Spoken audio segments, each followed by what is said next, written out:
शिवाजी महाराजांच्या जयंतीनिमित्त रामटेक वन परिक्षेत्रात राष्ट्रीय आदर्श विद्यालयाच्या सायन्स शाखेतील 11वीच्या विद्यार्थ्यांना जैवविविधतेचे धडे देण्यात आले।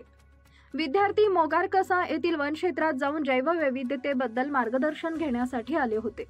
यातील लेक्चरमध्ये विद्यार्थ्यांना जैवविविधतेचं महत्त्व समजावलं गेलं आणि विविध वनस्पती, पक्षी, जलचर प्राणी, जलचर वनस्पती, वनौषधी आणि वन्यजीव पर्यटन विकासनावर चर्चा करण्यात आली।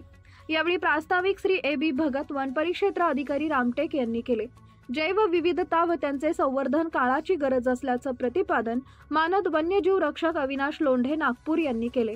वन भ्रमंती दरम्यान विद्यार्थ्यांच्या प्रश्नाचं निराकरण बोरकर सर, प्राध्यापक वनस्पतीशास्त्र, नागपूर विद्यापीठ यांनी केले। उपस्थितांचे स्वागत श्री सागर बनसोड वन परिक्षेत्र अधिकारी पवनी यांनी केले। कार्यक्रमात शाळेच्या विद्यार्थ्यांचा आर.एस. बर्वे, प्राचार्य ए.बी. कोल्हे, शिक्षक डी.एम. मरोटकर, शिक्षिका ए.पी. उजयवणे, शिक्षिका उपस्थित होते। या विविध शिक्षणदायी कार्यक्रमामुळे विद्यार्थ्यांच्या मनावर जैवविविधतेचे महत्त्व अधोरेखित झाले आणि त्यांनी निसर्ग संवर्धनाची शपथ घेतली। तुमची आवड असलेल्या क्षेत्र जेव्हा तुम्ही निवडता आणि त्याच्यात तुम्ही शिक्षणाच्या संधी शोधता तर निश्चित तुम्ही त्याच्यात प्रगती करता, कारण ती तुमची आवड असते आणि छंद जोपासायला पाहिजे।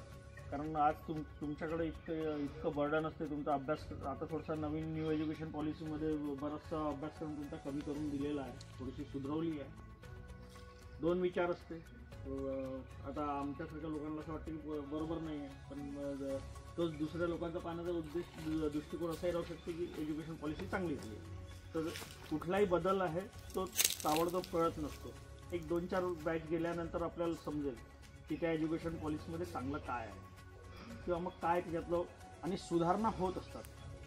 नवीन एज्युकेशन पॉलिसी आली तरी 2-4 वर्षात त्याच्यात ज्या ज्या काही गोष्टी येत जाईल त्या सुधारत जाईल। तुम्हाला पुस्तकं दिलेले आहे, कुठल्या तरी माणसानंच बनवलेला आहे, बरोबर आहे। चुका होतात माणसाकडून, माणूसच करणार आहे। हां, तर काय करायचं, कुठलाही तुम्हाला आता हे मी यासाठी सांगतोय की त्या पुस्तकाची गोष्ट म्हणून नाही सांगत आहे। तुम्हाला आजकाल प्रत्येक गोष्ट गुगलवरून शोधायची सवय झाली आहे। एक सगळ्यात मोठी गोष्ट सांगतो, गुगल प्रत्येक गोष्ट